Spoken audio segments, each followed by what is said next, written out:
Durante meses mi hija Lucía me preparaba el té todas las noches con una sonrisa. «Es para que duermas mejor, mamá», decía con ternura. Y yo lo tomaba agradecida, pensando que finalmente mi hija se preocupaba por mí.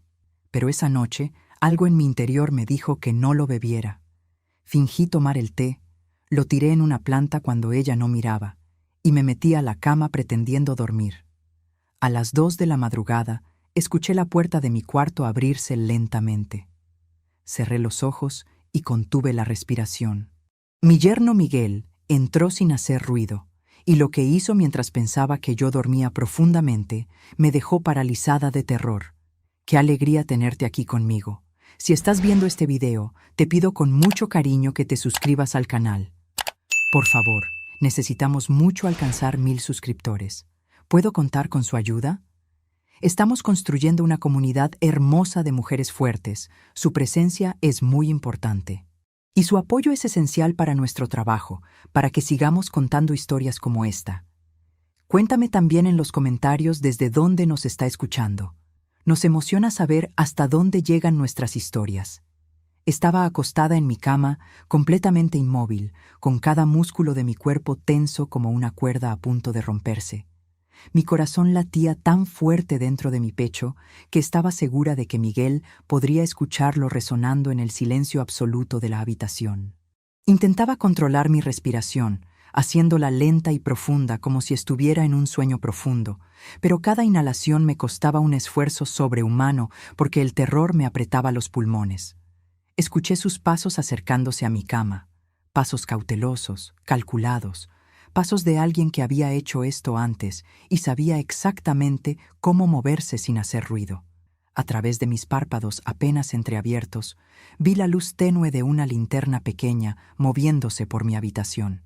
Miguel caminó directo hacia mi armario, hacia el rincón donde yo guardaba mi caja fuerte personal, esa caja de metal gris que contenía todo lo que era importante para mí. Las escrituras de las 2 propiedades que heredé de mis padres y que luego pasaron a mi nombre cuando Tomás murió, mi testamento actualizado que había hecho apenas un año atrás, los documentos de mis cuentas bancarias, información sobre los ahorros de 1,5 millones de pesos que Tomás y yo juntamos durante 35 años de matrimonio trabajando día y noche. Miguel se arrodilló frente a la caja fuerte y lo que vi después me heló la sangre en las venas. No intentó forzarla, no intentó adivinar la combinación probando números al azar. Simplemente marcó los números correctos con movimientos seguros y precisos, como si los supiera de memoria, como si hubiera abierto esa caja 1000 veces antes. La puerta de la caja se abrió con un clic suave, y Miguel metió la mano adentro para sacar todos mis documentos más importantes. Los colocó cuidadosamente sobre la alfombra, iluminándolos con su linterna, y sacó su teléfono celular del bolsillo. Lo que hizo después confirmó que esto no era la primera vez, que esto era un plan calculado y meticuloso que llevaba ejecutándose quién sabe cuánto tiempo. Empezó a fotografiar cada documento, página por página, con un cuidado obsesivo.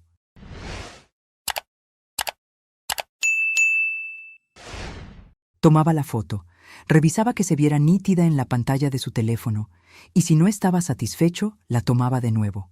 Fotografió las escrituras de mi casa en la colonia Roma, esa casa de 3 pisos que vale fácilmente 6 millones de pesos. Fotografió la escritura de mi departamento en la playa en Veracruz, que renté durante años y que me da ingresos mensuales de 15,000 pesos. Pero lo que más tiempo le tomó fue fotografiar mi testamento.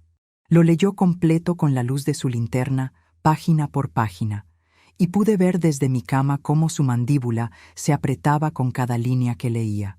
Mi testamento actual dejaba todo dividido entre Lucía y 3 instituciones de caridad que Tomás y yo siempre habíamos apoyado. Lucía recibiría una de las propiedades y la mitad del dinero en efectivo, pero no todo, porque Tomás y yo siempre creímos en devolver algo a la comunidad que nos dio tanto. Miguel fotografió especialmente las páginas donde se detallaba la distribución de bienes, acercando el teléfono para capturar hasta la letra más pequeña.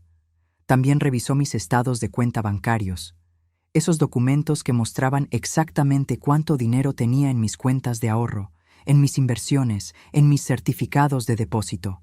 Vi cómo tomaba nota mental de cada cifra, de cada cuenta, de cada peso que yo tenía a mi nombre. Cuando terminó de fotografiar todo, Miguel guardó cada documento exactamente en el lugar donde estaba antes, con un orden meticuloso que demostraba que sabía perfectamente cómo yo organizaba mis cosas. Cerró la caja fuerte, marcó la combinación para bloquearla de nuevo y la dejó exactamente como la encontró. Luego se levantó, apagó su linterna y caminó hacia la puerta de mi habitación. Antes de salir, se detuvo un momento y miró hacia mi cama. Yo mantuve los ojos cerrados, la respiración pausada, fingiendo el sueño profundo que el té drogado supuestamente me provocaba cada noche. Miguel salió y cerró la puerta sin hacer ni el más mínimo sonido. Me quedé ahí acostada, temblando bajo las sábanas, procesando lo que acababa de presenciar. Mi mente empezó a trabajar a toda velocidad, conectando puntos que antes parecían inconexos, pero que ahora formaban una imagen aterradora. Recordé todas esas conversaciones casuales de las últimas semanas donde Lucía preguntaba cosas que en ese momento me parecieron inocentes, pero que ahora revelaban un patrón claro. «Mamá, ¿ya actualizaste tu testamento después de que murió papá?», me había preguntado un día mientras desayunábamos. A tu edad es importante tener todo en orden, ¿no crees? Otra vez fue, «Mamá, ¿dónde guardas tus documentos importantes? Sería terrible que pasara algo y nadie supiera dónde encontrar las escrituras o la información de tus cuentas». Y hace apenas una semana, «Mamá, ¿has pensado en hacer un testamento en vida? Es más seguro, así no hay problemas legales después». Todas esas preguntas que yo había interpretado como preocupación genuina de una hija por su madre mayor, ahora tomaban un significado completamente diferente y siniestro. No era preocupación, era investigación. No era amor filial, era planificación estratégica. Lucía estaba recopilando información para Miguel, o tal vez ambos estaban trabajando juntos desde el principio. Mi mente voló hacia el té. Ese té de hierbas que Lucía comenzó a prepararme hace exactamente 3 meses, justo después de que yo mencioné casualmente durante una cena que había heredado 2 propiedades de mis padres que ahora estaban a mi nombre. Es un té especial que leí en internet, me había dicho Lucía con esa sonrisa dulce que yo creía genuina. Tiene valeriana, manzanilla, pasiflora, todas hierbas naturales que te ayudarán a dormir mejor.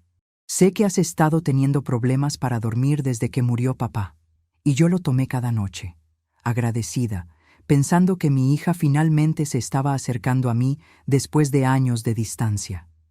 Cada noche tomaba ese té caliente, sentía cómo la somnolencia me invadía casi inmediatamente, y me quedaba dormida en un sueño tan profundo que no recordaba haber soñado nada, un sueño del que despertaba atontada, confundida, con la mente nublada. Ahora entendía por qué. No era té para dormir, era té para drogarme. No era para ayudarme, era para asegurarse de que yo estuviera completamente inconsciente mientras Miguel entraba a mi habitación cada noche a revisar mis cosas, a fotografiar mis documentos, a planear quién sabe qué. Me di cuenta de algo más aterrador. Si Miguel ya sabía la combinación de mi caja fuerte, significaba que llevaba haciendo esto mucho tiempo. La combinación era la fecha de nacimiento de Tomás, algo que solo él y yo sabíamos. Nunca se la dije a Lucía, nunca la anoté en ningún lugar. La única forma en que Miguel podría saberla era si me había observado marcarla, lo que significaba que había estado entrando a mi cuarto noche tras noche durante meses, esperando, observando, aprendiendo mis rutinas, memorizando mis secretos. Pensé en todas las noches de los últimos 3 meses, todas las veces que tomé ese té y caí en un sueño antinatural del que no recordaba nada. ¿Cuántas de esas noches Miguel estuvo en mi habitación mientras yo yacía inconsciente? ¿Cuántas veces revisó mis cosas, fotografió mis documentos, planeó su estrategia? Y la pregunta más aterradora de todas, ¿qué estaban planeando hacer con toda esa información? No era simple curiosidad. No fotografías decenas de documentos legales solo por curiosidad. Estaban planeando algo algo que requería conocer cada detalle de mis propiedades, de mi testamento, de mis finanzas, algo que necesitaba que yo estuviera sedada, controlada, incapaz de resistir.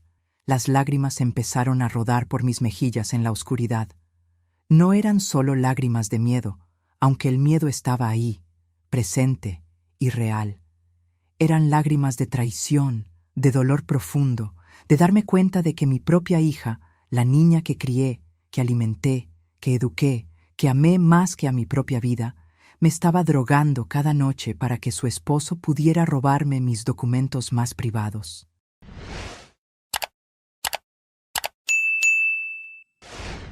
El dolor en mi pecho no era físico, era el dolor de un corazón de madre rompiéndose en 1000 pedazos al entender que el amor que sentía por mi hija no era correspondido, que para ella yo no era su madre, sino un obstáculo, un medio para un fin, algo que había que drogar y controlar para obtener lo que querían.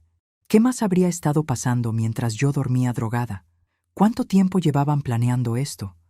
¿Y qué harían a continuación ahora que tenían toda mi información? Me llamo Elena y tengo 61 años que se sienten como 100 después de esta noche. Soy viuda desde hace 4 años, desde aquel día terrible en que Tomás sufrió un derrame cerebral masivo mientras dormía a mi lado y nunca despertó. Tomás era el amor de mi vida, mi compañero durante 38 años de matrimonio, y cuando murió, sentí que una parte de mí moría con él. Las propiedades que ahora están a mi nombre eran originalmente de mis padres. Ellos me dejaron una casa hermosa de 3 pisos en la colonia Roma, en el centro de la ciudad. Una casa que ahora vale más de 6 millones de pesos debido a la gentrificación del barrio.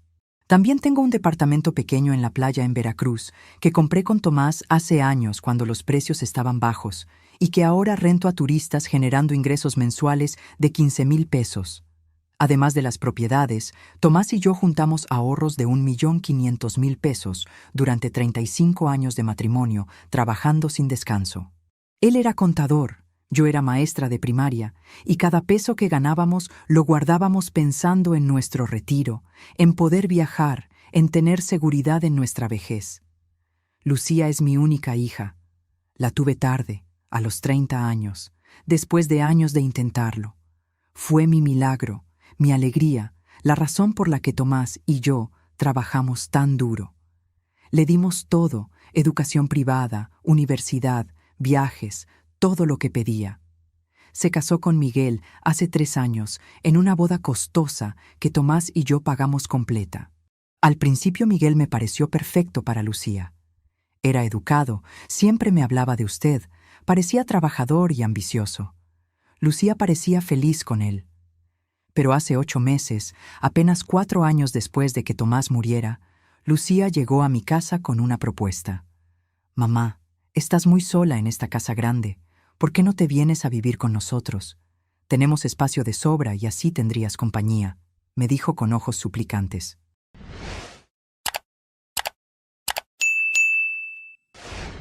Yo acepté emocionada, pensando que finalmente tendría a mi hija cerca después de años de sentir que se alejaba cada vez más. Renté mi casa de la colonia Roma a una familia extranjera que paga muy bien. Empaqué mis cosas más preciadas y me mudé al departamento de Lucía y Miguel. Los primeros 2 meses fueron buenos, casi perfectos. Cenábamos juntos, veíamos películas, conversábamos. Sentí que había recuperado a mi hija.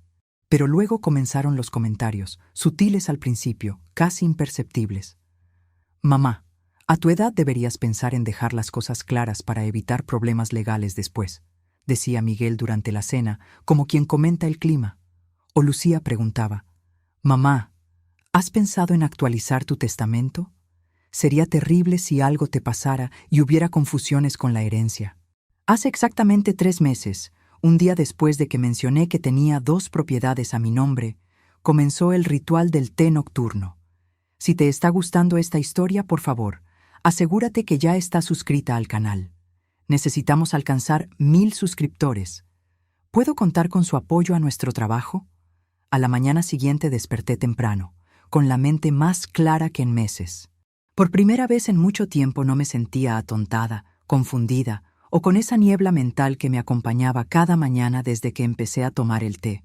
Bajé a desayunar fingiendo normalidad absoluta, como si nada hubiera pasado, como si no hubiera descubierto el secreto terrible de la noche anterior. Lucía estaba en la cocina preparando café, con su bata rosada y el cabello recogido en un moño despeinado. «Buenos días, mamá», me dijo con una sonrisa que ahora me parecía falsa, calculada. «¿Dormiste bien? ¿Te ayudó el té?». La pregunta que antes me parecía inocente, ahora me sonaba siniestra, como si estuviera verificando que la droga hubiera funcionado. «Sí, hija, dormí profundamente». Mentí mientras me servía café con manos que temblaban ligeramente. «El té funciona de maravilla». Vi cómo sus hombros se relajaban, como si mi respuesta la tranquilizara. Miguel salió de su habitación minutos después, vestido para ir al trabajo, con su traje gris y su maletín. Me saludó con un beso en la mejilla que me dio escalofríos, sabiendo que esos mismos labios habían estado en mi habitación a las 2 de la madrugada, revisando mis documentos, mientras yo supuestamente dormía drogada. «Doña Elena se ve muy bien hoy», me dijo con esa sonrisa encantadora que ahora reconocía como la máscara de un depredador. «El descanso le hace bien». Desayunamos los tres juntos, como si fuéramos una familia normal, como si no hubiera secretos terribles flotando sobre la mesa del comedor. Yo comía mi pan tostado y bebía mi café mientras planeaba mis siguientes movimientos. No podía confrontarlos todavía, no sin pruebas, no sin entender completamente qué estaban tramando. Necesitaba investigar, documentar, construir un caso sólido antes de actuar. Cuando Lucía y Miguel salieron a trabajar, esperé 30 minutos para asegurarme de que no regresaran por algo olvidado. Luego fui a mi habitación y busqué la taza del té de la noche anterior. Lucía siempre recogía la taza por la mañana, pero yo había escondido esta bajo mi cama antes de que ella entrara. La taza todavía tenía un poco de líquido en el fondo, apenas unas gotas, pero suficiente para lo que necesitaba. La vacié cuidadosamente en un frasco pequeño de vidrio que encontré en la cocina, lo sellé bien y lo guardé en mi bolsa. Tenía un amigo farmacéutico, don Roberto, que conocía desde hace décadas. Si alguien podía analizar discretamente lo que había en ese té, era él. Tomé un taxi hasta su farmacia en el centro, una farmacia antigua de esas que ya casi no existen, con mostradores de madera y frascos de vidrio llenos de hierbas medicinales. Don Roberto me recibió con su sonrisa amable de siempre, pero su expresión cambió cuando vio la seriedad en mi rostro. «Don Roberto, necesito que me haga un favor muy especial y muy discreto», le dije en voz baja. «Necesito que analice este líquido y me diga exactamente qué contiene». Le entregué el frasco y vi cómo lo examinaba bajo la luz. «¿De qué se trata, Elena?», me preguntó con preocupación evidente. «Es el té que mi hija me prepara cada noche», respondí, sintiendo cómo las lágrimas amenazaban con salir. «Y creo que tiene algo más que hierbas para dormir». Don Roberto asintió gravemente. «Déjemelo. En 2 horas tendré resultados». 2 horas que pasé caminando por las calles del centro, reviviendo cada momento de los últimos 3 meses, cada vez que tomé ese té y caí en un sueño antinatural. Cuando regresé a la farmacia, don Roberto me esperaba con una expresión que confirmó mis peores sospechas. «Elena, este té contiene dosis muy altas de benzodiazepinas», me dijo mostrándome resultados en un papel. «Son sedantes potentes, de los que se usan para cirugías. La cantidad que encontré en estas pocas gotas equivale a 2 pastillas para dormir fuertes. Si tomaste una taza completa cada noche, es un milagro que no hayas tenido una sobredosis». Sentí que las piernas me flaqueaban y tuve que sentarme. «¿Efectos secundarios?», pregunté con voz temblorosa. «Somnolencia extrema, confusión mental, pérdida de memoria, dificultad para concentrarse, desorientación», enumeró don Roberto. «Todo lo que me has estado describiendo en los últimos meses cuando venías por tus medicamentos para la presión. Pensé que era la edad, pero era esto. Te estaban drogando, Elena».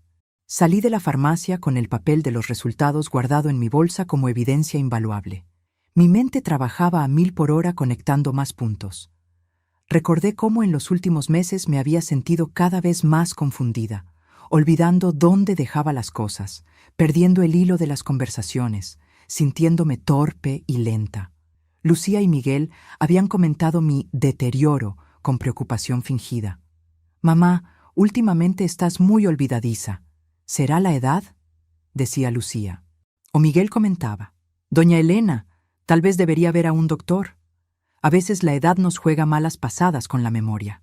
Ahora entendía que no era la edad. Era el veneno que me daban cada noche acumulándose en mi sistema, deteriorando mi mente poco a poco, haciéndome parecer senil cuando en realidad estaba siendo sistemáticamente drogada. Esa tarde, mientras Lucía y Miguel estaban trabajando, revisé todos mis documentos con una paranoia nueva. Encontré algo que me dejó sin aliento. Escondido entre las páginas de mi testamento había un documento que yo nunca había firmado. Era un poder notarial amplio y general que supuestamente me daba a Lucía control total sobre todas mis finanzas y decisiones médicas. La firma al final intentaba imitar la mía, pero era claramente falsa. La fecha del documento era de hace 2 meses. Busqué más y encontré otros documentos escondidos entre mis cosas. Formularios de bancos con mi firma falsificada, solicitudes de préstamos que nunca autoricé, todo con fechas de los últimos meses. Me temblaban las manos mientras fotografiaba cada documento falso con mi teléfono celular. La evidencia se acumulaba, pero necesitaba más. Necesitaba entender el plan completo. Al día siguiente, con una excusa de ir al doctor, fui a visitar al notario que había manejado los asuntos legales de Tomás y míos durante años. El licenciado Hernández me recibió en su oficina con sorpresa. «Doña Elena, qué gusto verla. Hace meses que no venía por aquí», me dijo mientras me ofrecía asiento. «Licenciado, necesito preguntarle algo», dije directamente. «¿Mi hija Lucía ha venido a verlo recientemente?». Vi cómo su expresión cambiaba, volviéndose incómoda. «Doña Elena, usted sabe que no puedo revelar». «Licenciado, por favor», lo interrumpí. «Necesito saber. Algo está pasando y necesito entender qué». Él suspiró profundamente. Hace un mes su hija y su yerno vinieron a consultarme sobre procedimientos legales para declarar a una persona mentalmente incapacitada. Preguntaron específicamente sobre cuánto tiempo toma el proceso, qué documentos se necesitan, qué evidencia médica es requerida. Sentí que el piso se abría bajo mis pies. ¿Y usted qué les dijo? Les expliqué el proceso legal, que se necesitan evaluaciones psiquiátricas, que un juez tiene que determinar la incapacidad, que no es algo que se pueda hacer fácilmente, respondió el licenciado. Parecían muy interesados en los detalles, especialmente en cómo funcionaría la administración de bienes una vez declarada la incapacidad. Ahí estaba. El plan completo se revelaba ante mí con una claridad aterradora. Me estaban drogando sistemáticamente para que pareciera senil y confundida. Estaban falsificando documentos para crear un historial de mi supuesta incapacidad mental. Estaban consultando con abogados sobre cómo declararme legalmente incapaz. Y una vez que lo lograran, tendrían control total sobre mis propiedades, mi dinero, mis decisiones. Podrían vender todo, quedarse con todo y probablemente encerrarme en algún asilo barato donde nadie me escucharía si intentaba decir la verdad. ¿Hasta dónde estaban dispuestos a llegar? ¿Qué pasaría si yo me resistía? ¿Me harían algo peor que drogarme? Esa noche, cuando Lucía me trajo el té como siempre, lo tomé frente a ella con una sonrisa agradecida. «Gracias, hija. No sé qué haría sin ti», le dije con una actuación que me costó cada gramo de autocontrol que tenía. «Duerme bien, mamá», respondió besando mi frente con esos labios que ahora me parecían los de una extraña. Cuando salió de mi habitación, tiré el té completo en una planta que tenía junto a la ventana, como había hecho la noche anterior. Luego me metí a la cama y esperé, con mi teléfono celular escondido bajo la almohada, listo para grabar.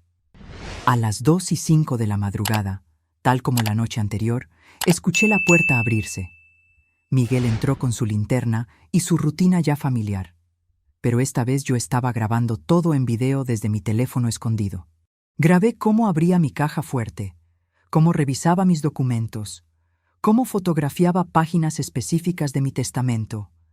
La grabación era oscura pero suficientemente clara para mostrar exactamente lo que estaba haciendo.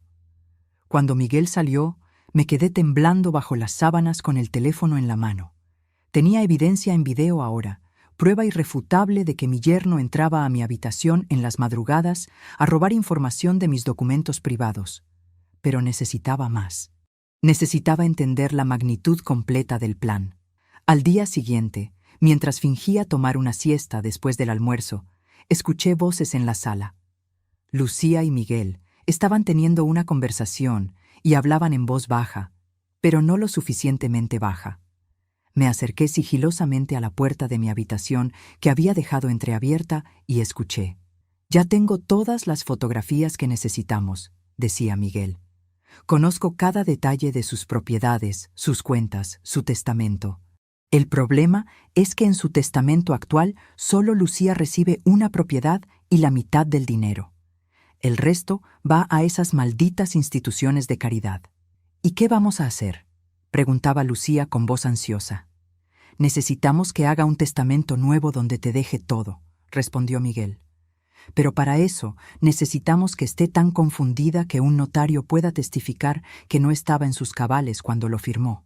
O mejor aún, que la declaren incapaz y tú automáticamente tengas control de todo».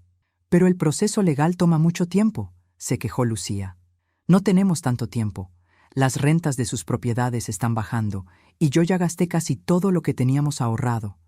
Miguel respondió con tono frío que me heló la sangre. «Entonces tenemos que acelerar el proceso. Tal vez deberíamos aumentar la dosis del té. Entre más sedada esté, más rápido parecerá que está perdiendo la cabeza». «¿No es peligroso?», preguntó Lucía, pero no sonaba preocupada por mí, sino por las consecuencias legales. «Solo si alguien hace una autopsia», respondió Miguel con una risa breve. «Pero si una anciana de 61 años muere de un derrame o un paro cardíaco después de meses de deterioro mental obvio, nadie va a sospechar nada». Tuve que taparme la boca con la mano para no gritar. Estaban hablando de aumentar la dosis hasta el punto de que pudiera matarme, y lo discutían con la misma tranquilidad con la que hablarían de cambiar de marca de café. La conversación continuó y empeoró. «El plan es simple», explicaba Miguel. «En 2 meses más, con suficiente evidencia de su deterioro mental, la llevamos con un psiquiatra que conozco. Él evaluará que está incapacitada mentalmente. Con ese diagnóstico, solicitamos tutela legal. Una vez que Lucía sea tu tutora legal, puede tomar decisiones sobre las propiedades. Vendemos la casa de la Roma. Eso nos da como mínimo 6 millones. El departamento de la playa tal vez otros 2 millones.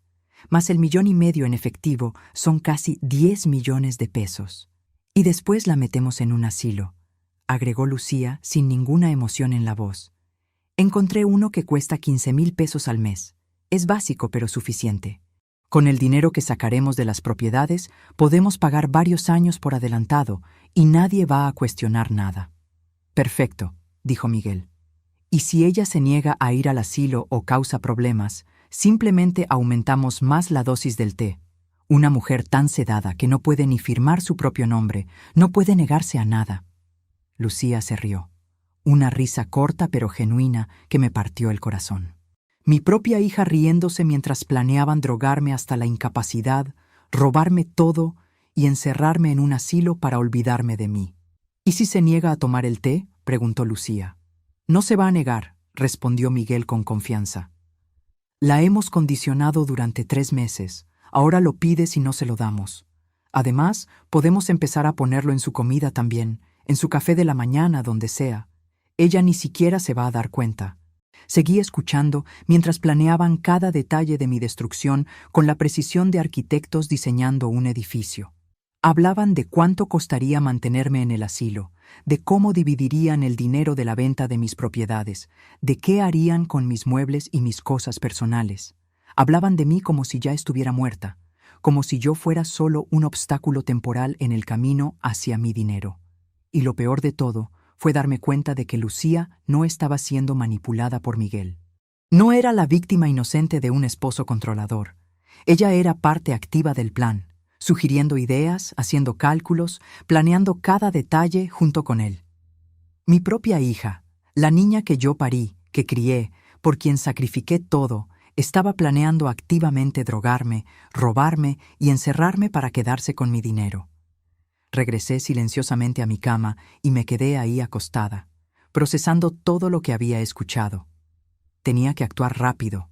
Si esperaba 2 meses más como ellos planeaban, tal vez sería demasiado tarde. Las dosis aumentadas de sedantes podrían realmente matarme, o al menos dañarme permanentemente. Necesitaba un plan, necesitaba ayuda y necesitaba actuar antes de que ellos sospecharan que yo sabía algo. Esa tarde, mientras Lucía hacía las compras y Miguel estaba en el trabajo, hice algo que nunca había hecho antes. Busqué entre sus cosas.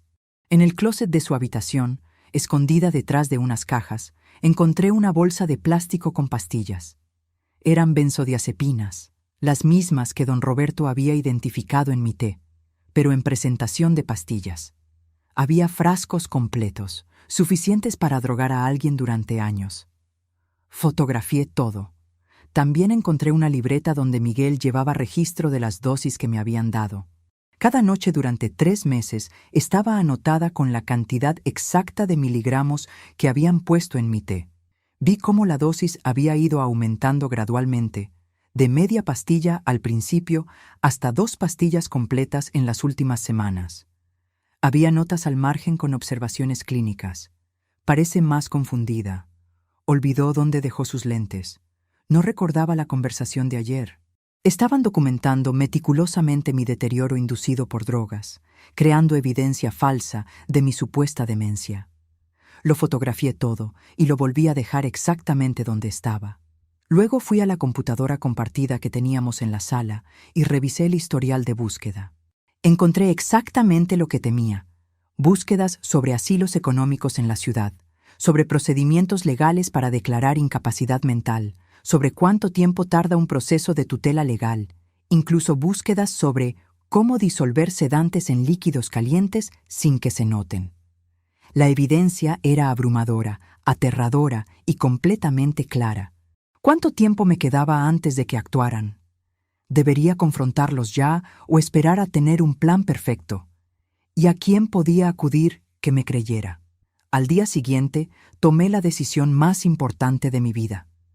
Llamé a mi hermana Patricia, que vivía en Guadalajara, a quien no había visto en casi un año.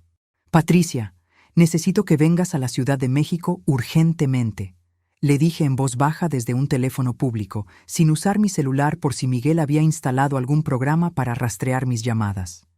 «Necesito ayuda y no tengo mucho tiempo». Le expliqué todo, cada detalle, cada evidencia que había recopilado. Patricia escuchó en silencio creciente horror y cuando terminé, dijo con voz firme: «Salgo en el siguiente vuelo y voy a traer ayuda». Mientras esperaba que Patricia llegara, consulté discretamente con un abogado especializado en fraude familiar que don Roberto me recomendó.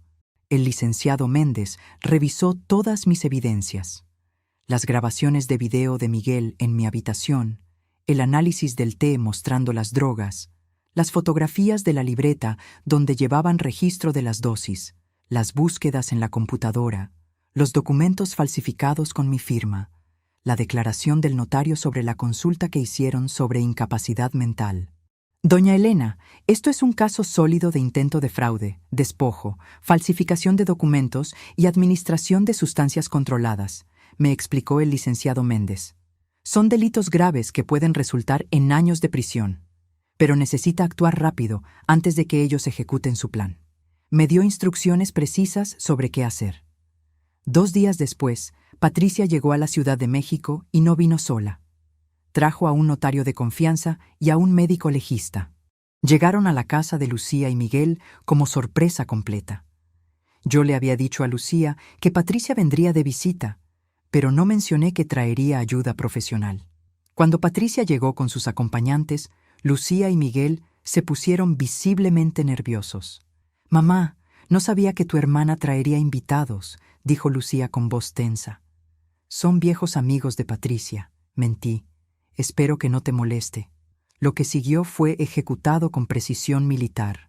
El médico legista me hizo exámenes completos de lucidez mental frente a testigos, pruebas de memoria, de razonamiento lógico, de capacidad de decisión.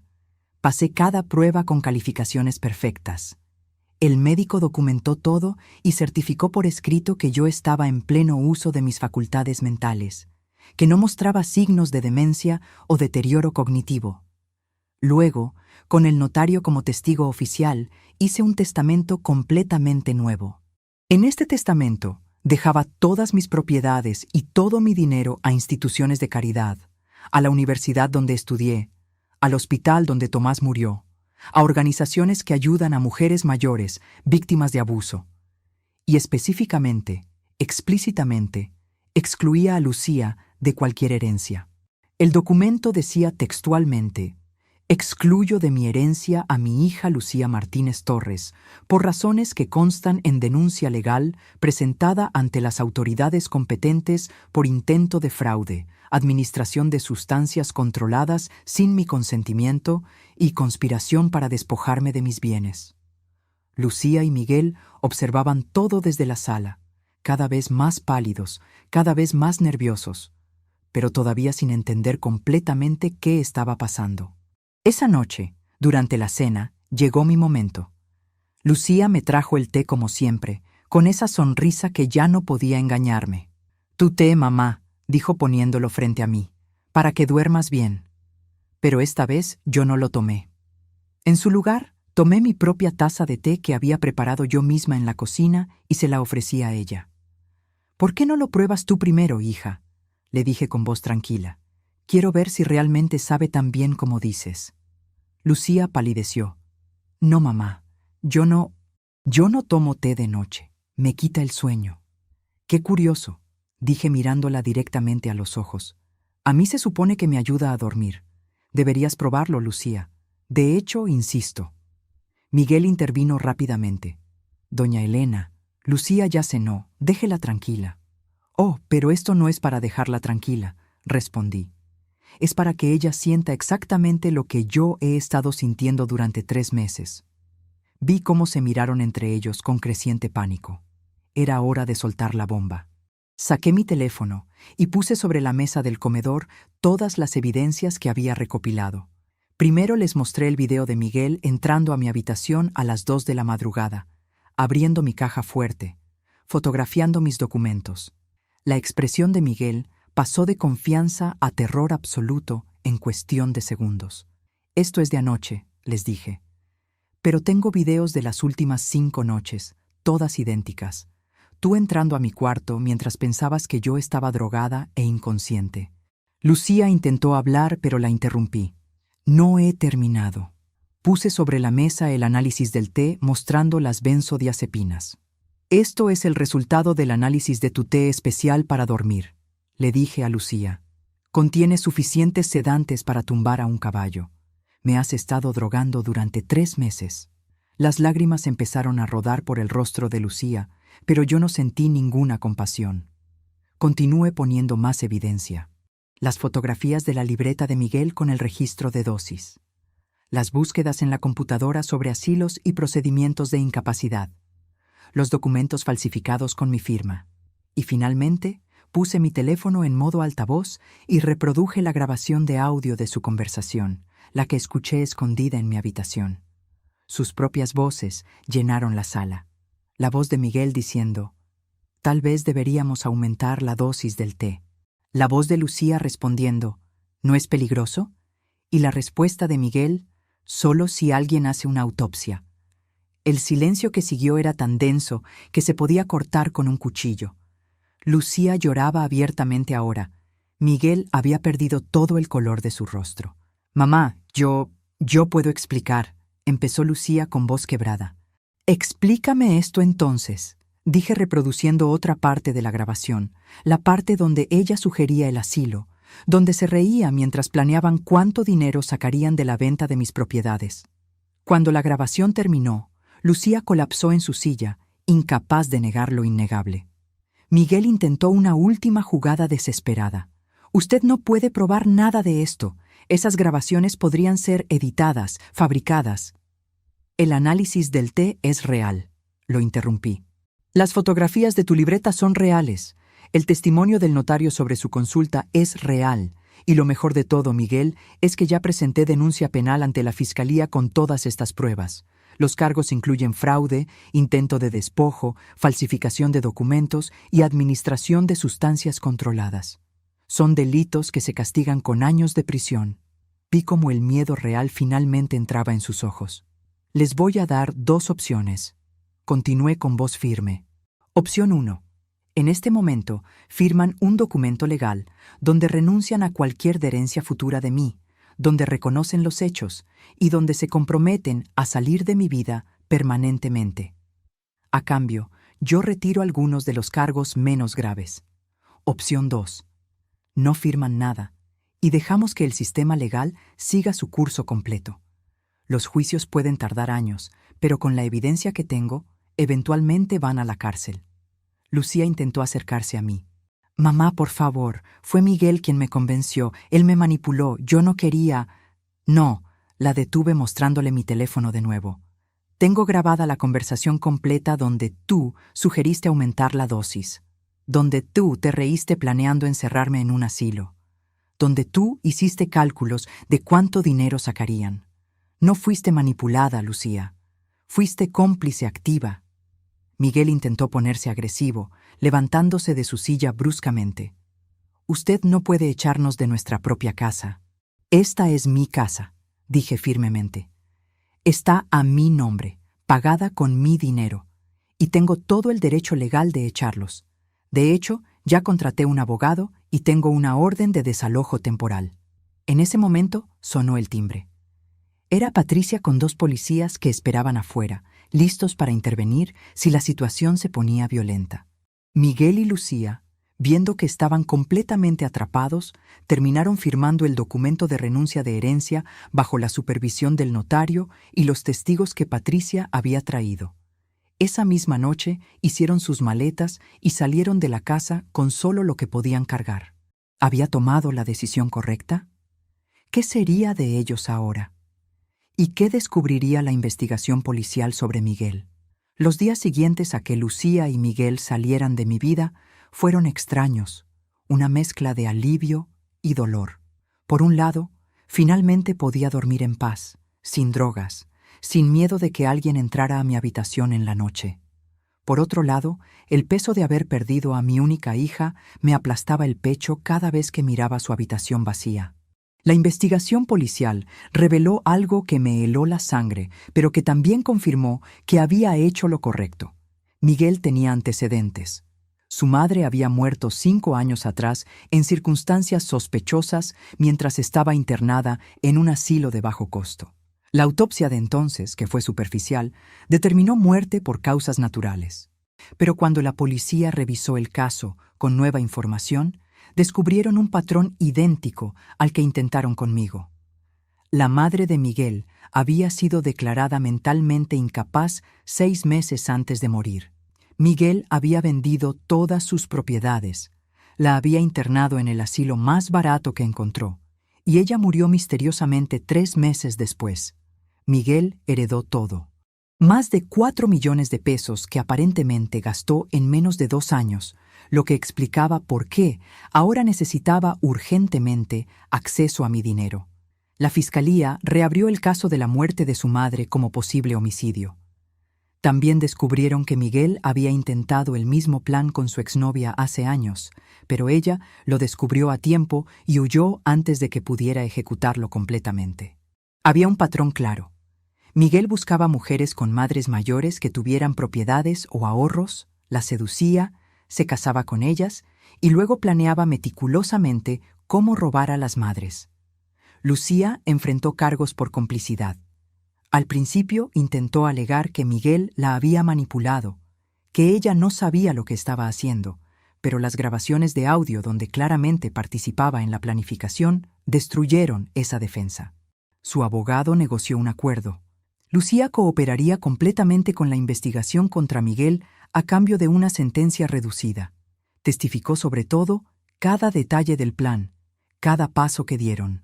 Con su testimonio y toda la evidencia que yo había recopilado, Miguel fue sentenciado a 12 años de prisión por múltiples cargos de fraude, falsificación, administración de sustancias controladas y, en el caso de su madre, homicidio en segundo grado. Lucía recibió 3 años de prisión por complicidad, aunque con posibilidad de reducción por buena conducta. A través de la orden judicial, recuperé los 200,000 pesos que habían robado de mi cuenta durante esos meses. El banco tuvo que reembolsarme porque demostramos que los retiros fueron hechos mientras yo estaba bajo influencia de drogas administradas sin mi consentimiento. Meses después de todo este calvario, me mudé de regreso a mi casa en la colonia Roma. Ya no quería vivir en ese departamento lleno de recuerdos amargos. Contraté un sistema de seguridad de última generación. Cambié todas las cerraduras, instalé cámaras. Mi casa se convirtió en mi fortaleza, donde finalmente podía sentirme segura. Mi salud mejoró dramáticamente una vez que dejé de tomar el té drogado. La confusión mental desapareció. Mi memoria volvió a ser aguda. Mi energía regresó. En cuestión de semanas me sentía como una persona completamente diferente, más joven, más viva. Me di cuenta de cuánto daño me habían hecho esos 3 meses de drogas constantes. Un día recibí una carta de Lucía desde la cárcel. Era larga, llena de disculpas, de explicaciones, de súplicas para que la perdonara. Decía que Miguel la había manipulado, que ella estaba desesperada económicamente, que nunca quiso realmente hacerme daño. Leí la carta completa y luego la guardé en un cajón sin responder. Tal vez algún día podría perdonarla, pero ese día estaba muy, muy lejos. El perdón requiere tiempo, y la herida que me causó era demasiado profunda para sanar rápido. Empecé a asistir a un grupo de apoyo para víctimas de abuso familiar financiero. Ahí conocí a decenas de mujeres mayores que habían pasado por situaciones similares, algunas peores que la mía. Hijos que robaban, nietos que estafaban, parejas que manipulaban. Escuchar sus historias me ayudó a entender que no estaba sola, que no había sido mi culpa, que el amor de madre no nos obliga a permitir que nos destruyan.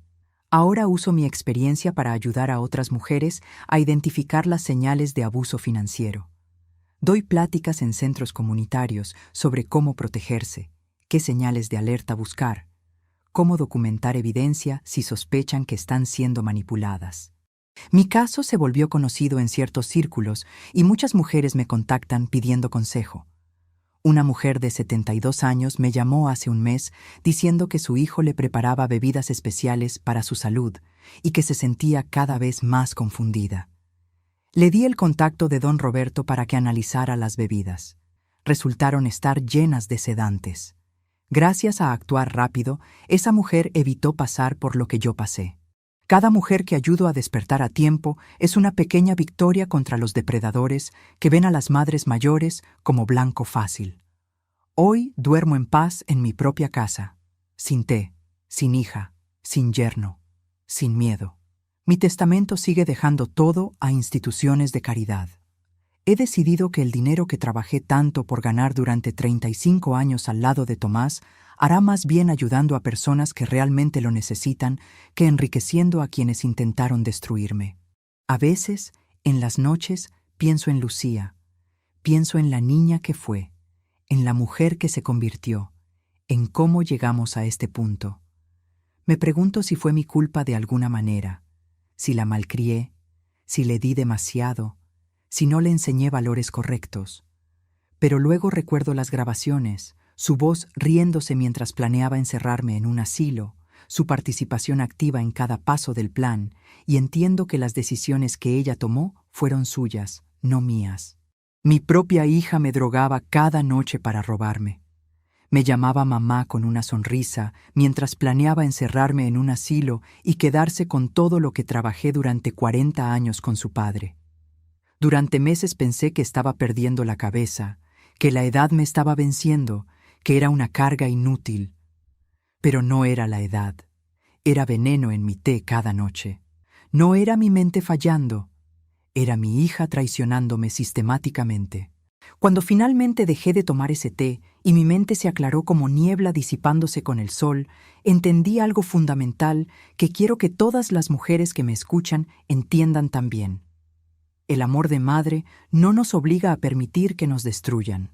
Amar a nuestros hijos no significa convertirnos en sus víctimas. Perdonar no significa olvidar ni exponernos nuevamente al abuso. Protegernos no es egoísmo, es supervivencia. Y aunque duele saber que la niña que crié con tanto amor se convirtió en la mujer que intentó destruirme de la forma más vil, me niego rotundamente a convertirme en víctima permanente de su traición. Sigo de pie, lúcida, fuerte, con la cabeza bien en alto, porque eso es lo que somos las mujeres como yo, como las que me escuchan ahora mismo. Somos sobrevivientes que no se rinden ni siquiera cuando la traición viene de quien más amamos. Somos guerreras que encuentran fuerzas donde creíamos que solo había debilidad. Somos mujeres que eligieron el respeto propio sobre el amor que nos destruía. Y seguiremos de pie, con o sin nuestros hijos, con o sin familia, porque nuestra dignidad y nuestra vida valen más que cualquier relación, incluso la de madre e hija. Si te gustó esta historia, haz clic en este próximo video que está apareciendo en la pantalla, porque la próxima traición supera todo lo que has visto hasta ahora. Y no te olvides suscribirte en el canal, para que no te pierdas ni una sola historia.